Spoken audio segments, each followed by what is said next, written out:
Thousands of years ago, when the most advanced human civilization governed the Earth, a coalition of nations rose to defend humans against giant creatures.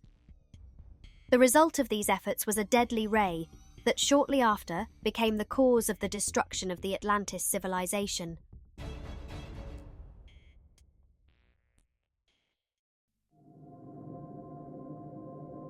Part of Edgar Cayce's accounts of the state of the Earth during the Atlantis civilization, reviewed in this book, discusses the coexistence of humans with giant creatures. However, a period came when the balance between them was disrupted, and the conditions led to giant animals attempting to dominate the Earth and deplete its natural resources. In one of Cayce's readings, they are described as giant beasts of the animal kingdom. Those who follow the topic of half-human, half-animal beings in Cayce's accounts believe the adversary to humans in this narrative belonged to this category. That is, intelligent beings with a parallel civilization to humans on Earth, who at one point began encroaching on human-controlled territories, leading to a confrontation between the two sides. However, in more widely accepted interpretations of Cayce's accounts, these giant creatures are identified as dinosaurs, which, according to scientific theories, disappeared over 60 million years ago, following a catastrophe. Some theories attribute their extinction to a lack of food resources, while others cite a meteor impact and disruption of the Earth's natural conditions. In Cayce's account, however, humans caused their extinction thousands of years ago, during a time when civilizations far more advanced than today existed on Earth. The threat from these giant creatures grew to the point where representatives from nations worldwide gathered at an international meeting to find a solution. One approach was to manipulate the Earth's climate so that these giant animals would perish due to a lack of food resources. In another approach, there is mention of a ray called the cosmic ray, capable of killing and eliminating these animals. In one of his readings, Cayce referred to this ray as the death ray and stated that approximately 25 years after this reading, humans would rediscover this ray. About 25 years after this reading would place us in the late 1950s and early 1960s, a period when technological advancement led to the introduction of the laser in scientific circles, eventually extending to weapon manufacturing. For this reason, in many interpretations, the laser is considered the cosmic ray discussed in Cayce's readings. We again encounter the theory that the Earth was previously home to civilizations far more advanced than the present. According to Cayce's descriptions, the people of Atlantis reached a level of advancement where they mastered the quantum world.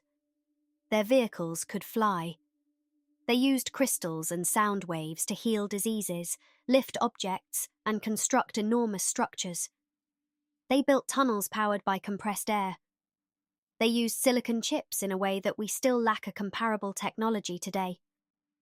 In some of the readings concerning cosmic ray, memory chips are mentioned, and some activities were conducted using psychic power and collective telepathy, which connected them to the fourth dimension.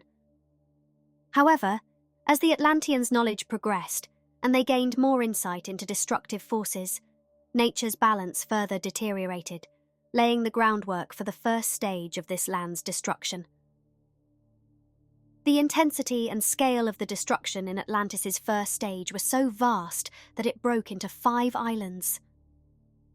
The only event in Cayce's readings linked to this destruction with a specific date is a joint assembly of various world nations, held about 53,000 years ago to discuss ways of dealing with giant animals. The final decision of those present at this assembly remains unknown. It is unclear which method they ultimately used to confront these giant creatures. However, we know that one outcome of the assembly was the development of a cosmic ray using special Atlantis crystals, although it was never used for its intended purpose. Instead, a group within Atlantis conceived of using this ray for an entirely different application. The crystals used to produce the cosmic ray were the primary energy source of Atlantis, and until then, were used to meet human needs so effectively that no one had to work to sustain life. This description closely resembles accounts of the subterranean realm of Vril, a hollow earth realm empowered with the special power of Vril, a hidden world where inhabitants pursue their jobs and skills not for income or livelihood, but based on personal inclination, as Vril provides everything for them. Unlike the Vril civilization, whose people lived in harmony with their energies, Atlantis met a tragic fate. Despite warnings from some Atlantis leaders against disrupting the cosmic energy balance, those seeking greater pleasure and comfort on Earth won the debate. They used the crystals, which were the primary energy source for the inhabitants, specifically producing a ray that disrupted the Earth's energy balance, preparing the stage for the second phase of Atlantis's destruction about 30,000 years ago. During this period, Atlantis began to decline. Its rulers fell into corruption, and spiritual principles were exploited for pleasure and profit in the physical world. Cayce's descriptions imply that the second destruction phase of Atlantis did not occur all at once, as they received multiple warnings of the disaster awaiting them. Yet most continued to misuse the knowledge and power they possessed. During this period, groups of dissatisfied Atlanteans began migrating to neighboring lands, bringing Atlantis's advanced knowledge and technology with them.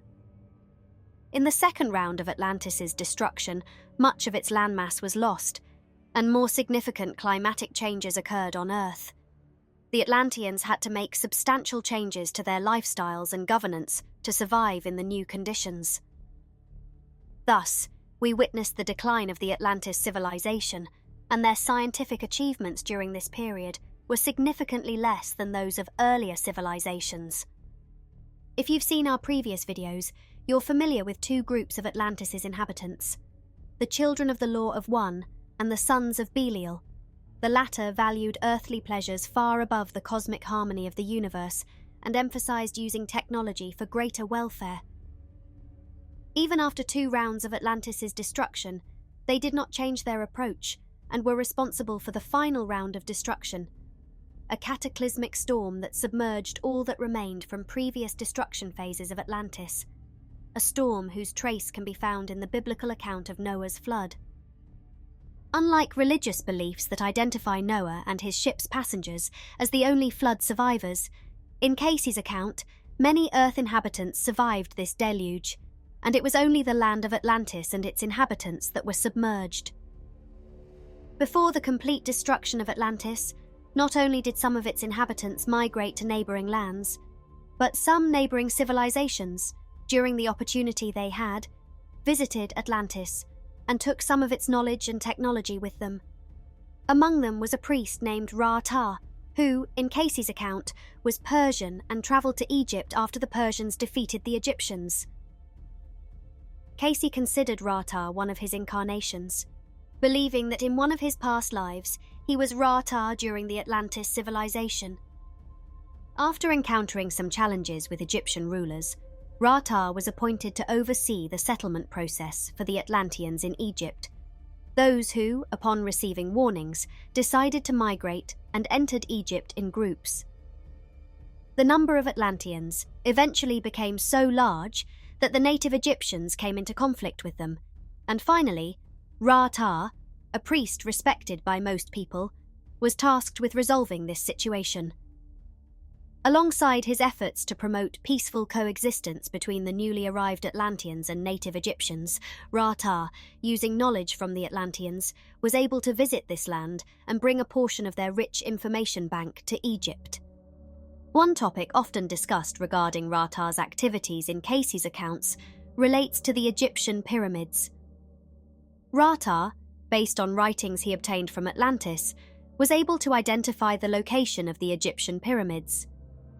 This narrative aligns with theories suggesting that ancient structures such as Egyptian pyramids have a much older origin than current estimates, including the theory asserting that the Sphinx's body shows signs of water erosion, concluding that the Sphinx was constructed in a period before Noah's flood. In Cayce's account, after discovering the pyramids, Ra-Ta transformed their area into a hall to safeguard Atlantis' knowledge, and he hid the writings and artifacts he brought from Atlantis in this hidden hall. For centuries and millennia, many paranormal researchers have sought to find this location, a topic we will certainly discuss further in future videos.